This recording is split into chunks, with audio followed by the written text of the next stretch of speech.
Hello everyone. Today we will discuss about the class, object and constructor.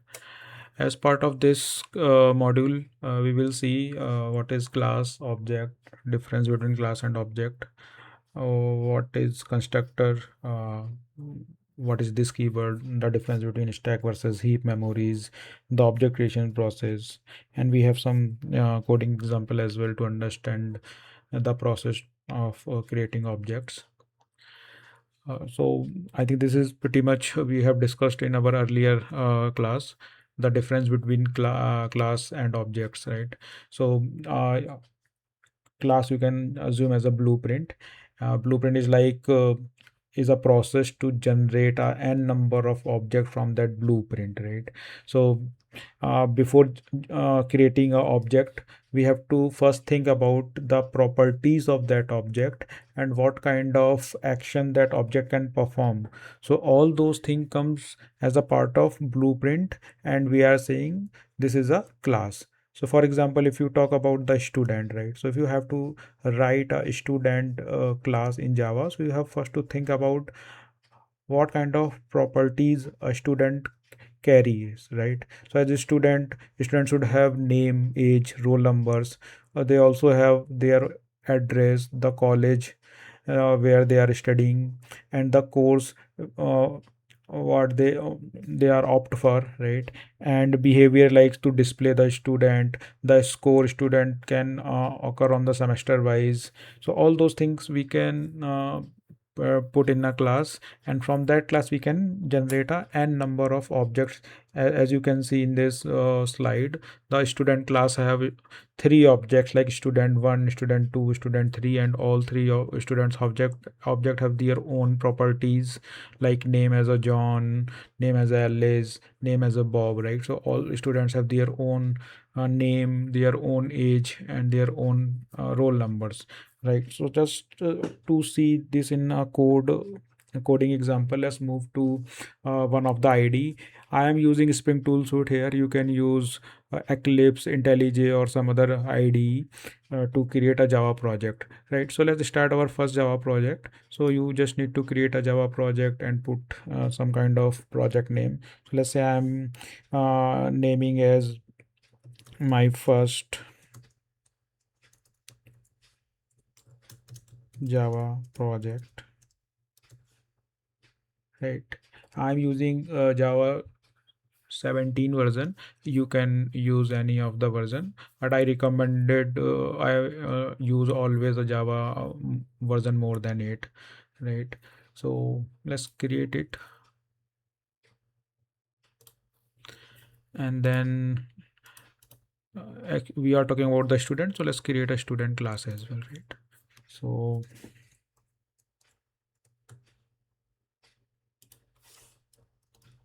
we can put some package name to organize this class.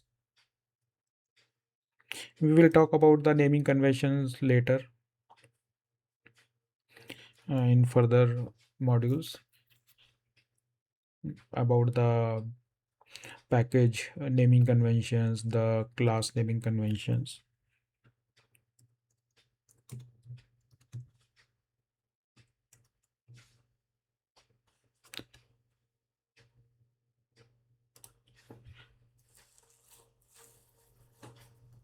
Okay, so we have created our first class. Here you can see class is a keyword and a student is a user defined class. In Java, class always prefer as a first character as a capital character in the class name. Okay, so that is a naming convention. I will say a list of naming convention, and we should follow that naming convention to write a any user defined class function names, or attribute names, right? So let's have some attributes. Let's define some attribute of student class. So student should have name, student should have age, student should have roll number, right?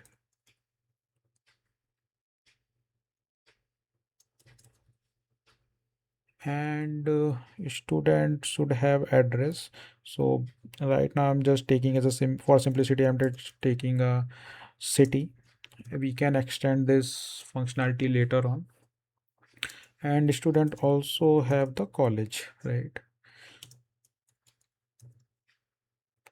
And one more thing, the course. So I think these attributes are enough to define a particular student class. Okay. So while writing a class, we also need to write a constructor. So Java supports a default constructor. So if you don't write any constructor, so Java support a default constructor. So default constructor is invoked by Java program. So it depends on you. Means it is like optional thing. You can write or you can ignore. If you don't write default constructor here, so Java will invoke this constructor automatically on object creation process. Okay, and to run this program, we have to write a main method, right?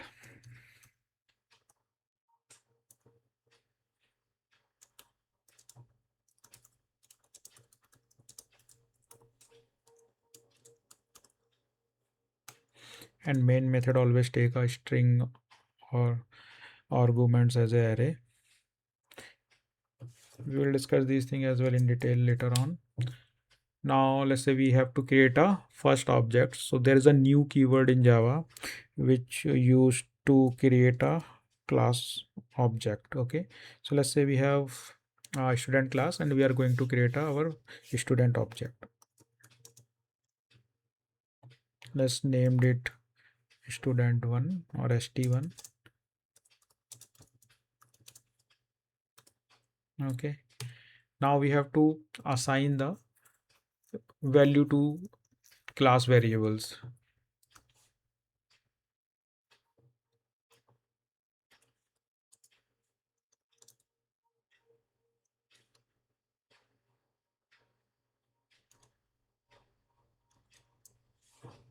So name we can take just as Aman. Then we have age. Age we can take as like 23. Random, you can decide any random value.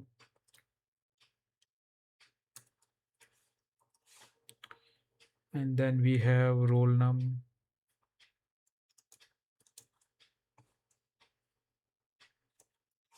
Okay, so you have to write the object name as well, otherwise you are not able to refer that particular class variable. Okay, roll num we can just say as 101. Then we have city.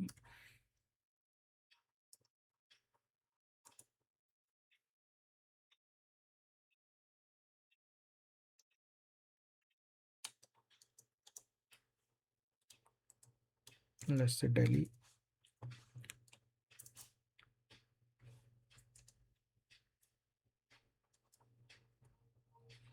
Then we have college. Let's say Ames.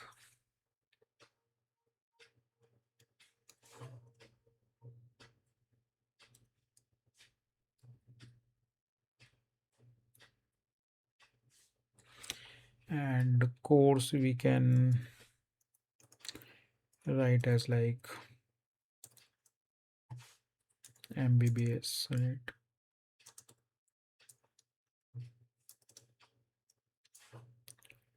Okay, so we have created our first object. Now let's say if we want to print this object,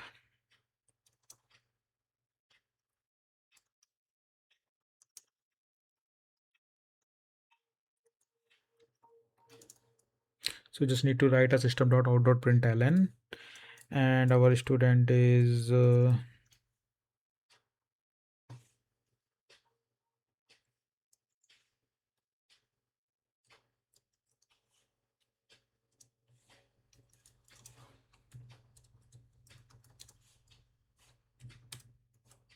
student1. Okay, now let's run our first Java program. To run this Java program, you have to click on run as Java applications. Once you run your Java application, you will see the output of that program in your console window. Now you can see we are getting output as a student is, but this is this is different. Whatever we have assigned to our object, we are not getting those values here, right? So why it is coming as, because it is giving us the value which is uh, written by default behavior as a Java object, right? So to have the value whatever you have assigned in your object, you have to override the toString method, right? So to override that toString method, you just need to go to refactor source and then generate toString method. Here you can select or remove the attribute, class attribute based on your convenience. Right now I'm using all the class attributes here, so to print all the class variables values, right? So once we override this toString method, then we can see the result. Now before overriding that, let's copy this value and we will discuss it why it is coming like that. Okay, now once we run this program again, now you can see what we are getting here, right? We are getting whatever the value we have assigned at the time of object creations. So now you can see we are receiving name as Aman, age as a 23, roll number as a 101, city as a Delhi, college as a Ames, and course as a MBBS, right? So why it is coming as a value whatever we have assigned at the object creation? Because we have overridden this toString method. Earlier we are getting something like that, so you can see the pattern here. So pattern is like your package name, then the class name, and then this is something the hash code of your class object, right? So hash code is something we are getting from the object creation reference. We will discuss it once we talk about the stack versus heap uh, topic here. But you can see the same default implementation on your the super implementation, because every class in Java uh, is a child of your object class. So object is like a parent of all Java classes, right? And if you see the toString method, so you will see the same pattern, right? That the get class dot get name. So this this thing will catch your package name plus class name, and then the hash code of your class converted to hex string and then appended via at the rate. So if you try to remember this pattern, the same pattern we are getting once we don't have this twisting overridden, right, in our class. So that's how we can see how we can create a class in a Java, and how we can create a object from that class, right? So there is one more thing need to discuss about the default constructor, right? So what is default constructor?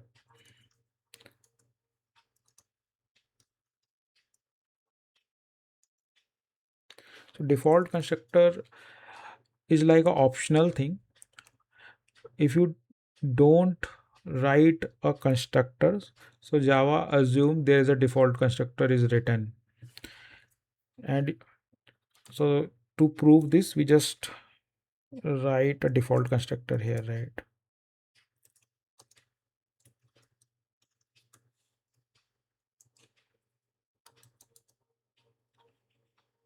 Now if you run this program,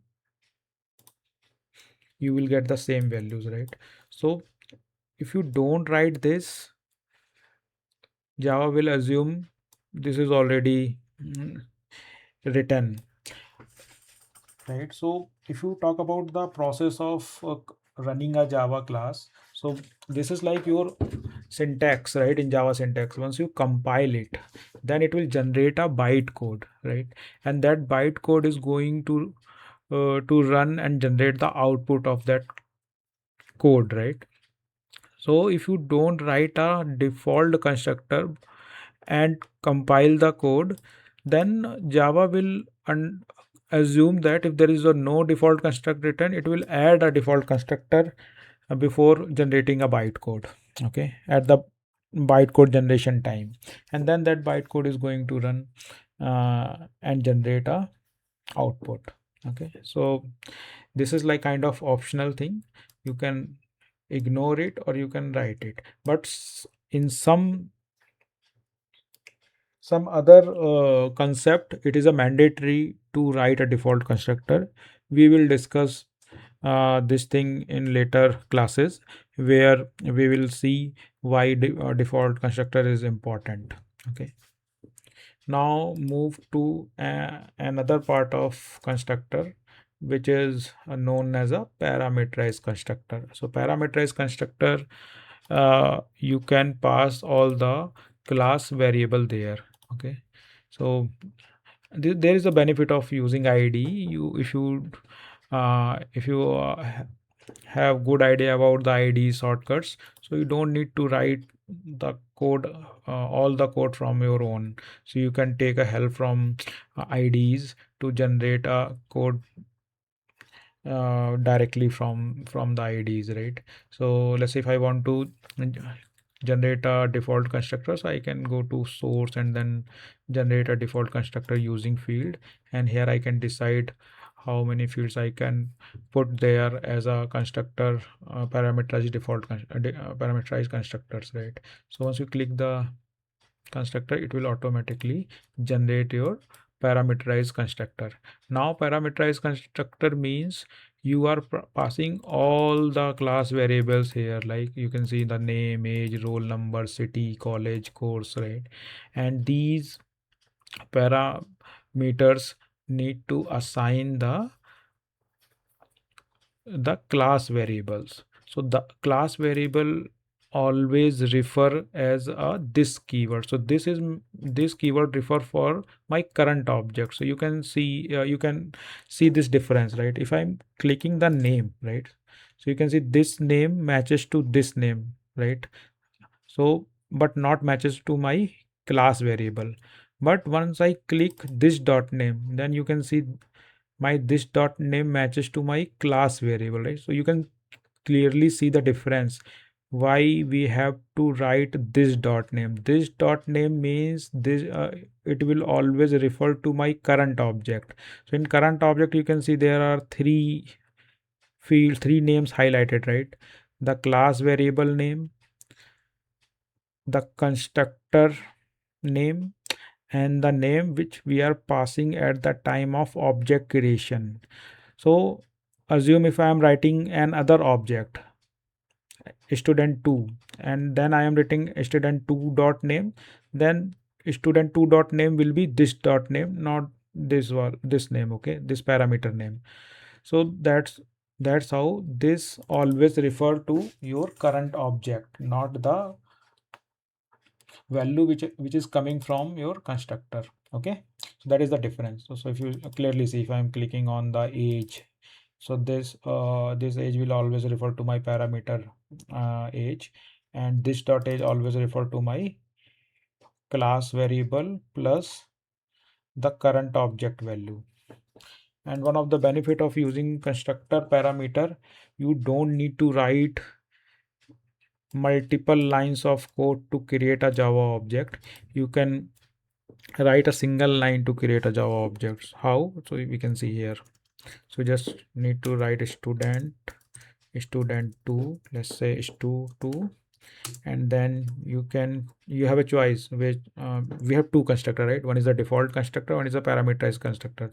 Now we have a choice which constructor we can use here. So let's say if I'm going to use parameterized constructor, so here I have two options. I can go for the default constructor, or I can go for the parameterized constructor. So default constructor we already used here, right? Now let's move to default parameterized constructor. So here you can see these are the default values. So if you don't pass anything, then Java will pass the default values respective to that particular variable type, right? So the name variable type is string, right? And the default value of string is always null. The age variable type is integer, and the default value of int integer is always 0, right? So even if you run this program,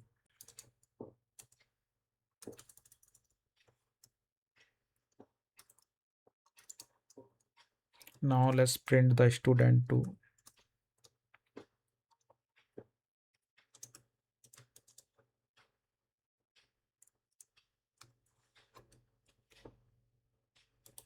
Oh, I think there is a typo. Let me correct it. Okay. So if you run this program, so here you can see the student one object have the values whatever we have passed at the time of object creation, but the student 2 have the default values, right? Which is like num null 0 0 null, right? These are the default value. The same thing we can prove here as well. Let's say if I'm going to create another object,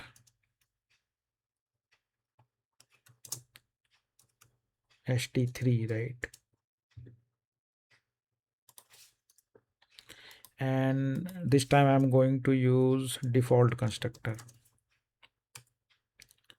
but I'm not going to assign any values to this st3 object. I just print this value. So let's say I'm just going to print this student 3 here,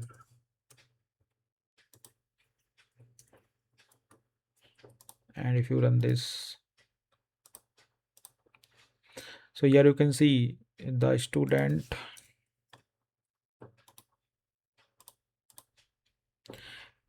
2 and student 3 both have the same values, means default values. So it doesn't matter, you have to provide, you are providing default values or you are not providing. By default, Java will assign the default values to its class variables, right? Okay, now let's put some values here.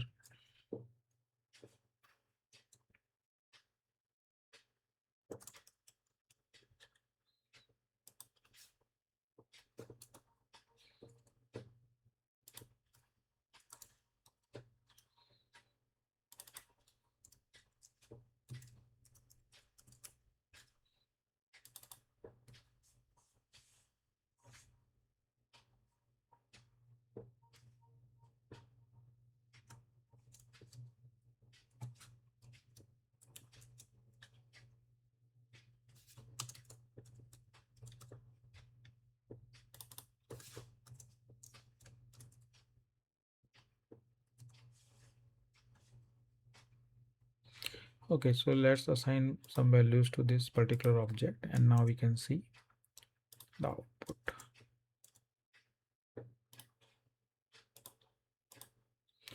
So here you can see whatever the value we have assigned for student 2 we are getting here, and we are not passing any value to student 3, so we are getting the default values.